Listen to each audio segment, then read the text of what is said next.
आता महाराष्ट्र सरकारने मुख्यमंत्रीने मुद्दामून एक लाडकी बहीण नावाची घोषणा सुरू केलेली आहे। पण मला असं वाटतं की एकनाथराव शिंदे मागील पंचवार्षिक मध्ये भी मंत्री होते आणि आताही मंत्री होते, ठाकरे सरकारमध्ये मंत्री होते, पण यांना ती आयडिया आली नाही।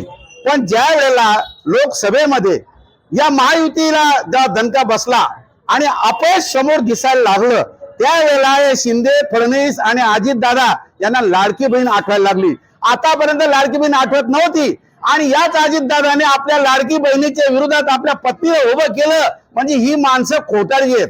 बरं, ही लाडकी बहिणीला जे काही तुम्ही देतात 1500 रुपये महिना, मी शिंदे साहेबांना हे म्हणतो, बहिणीला जर तुम्ही दिलं म्हणजे याचा अर्थ तुम्ही आपल्या मेवण्याला डावललेलं आहे।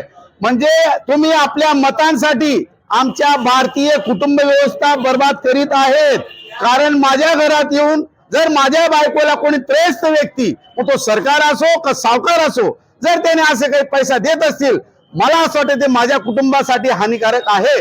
आणि मी इथून ऐलान करतो, मिस्टर फडणवीस, मिस्टर शिंदे आणि mister Ajitdada, you are doing absolutely wrong against my society, against my family.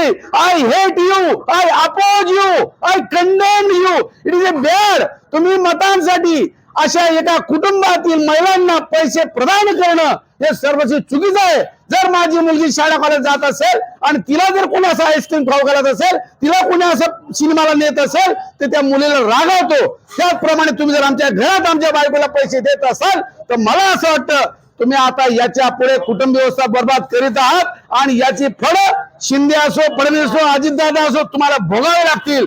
आणि मी याचा निषेध करतो। तुम्हाला जर समजा आपल्या बहिणीवर खरोखर प्रेम असेल, तर बहिणीचा कुटुंब असो, बहिणीची मुलं मुली असो, त्यांची शिक्षणाची फुकट सोय करा, त्यांच्या आरोग्याची फुकट सोय करा, तुम्ही त्यांच्या प्रवासाची ट्रान्सपोर्टची फुकट सोय करा। त्यांची मुलं तरुण झाली आहेत, त्यांच्या परीक्षांसाठी तुम्ही जी काही फी लागते ते शून्य करा। जाण्या येण्याचा पास त्यांना दिला पाहिजे, जेणेकरून लाडक्या बहिणीची मुलं कुठेतरी नोकरी लागतील आणि ते त्यांचं उज्ज्वल भविष्य सुरू करतील, ते त्यांचं आयुष्य सुरू करतील, तेव्हा खऱ्या तुमच्या बहिणीला आनंद होईल।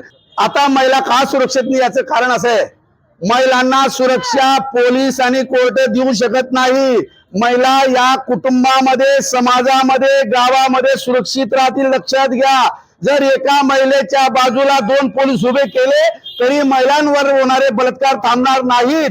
कारण पोलीस आणि कोर्ट ही यंत्रणा गुन्हेगारांना शिक्षा देणारी आहे, पण आमच्या माया बहिणींची, पोरींची संरक्षणाची जबाबदारी बाप, भाऊ, काका, चुलता, मुलगा, नवरा, बाचा, डिकरा यांची आहे। आणि हीच कुटुंब व्यवस्था जर समजा सरकार बर्बाद करत असेल, तुमचं पोलीस आणि तुमचं कोर्ट महिलांवरील अत्याचार कधीच थांबवू शकणार नाही।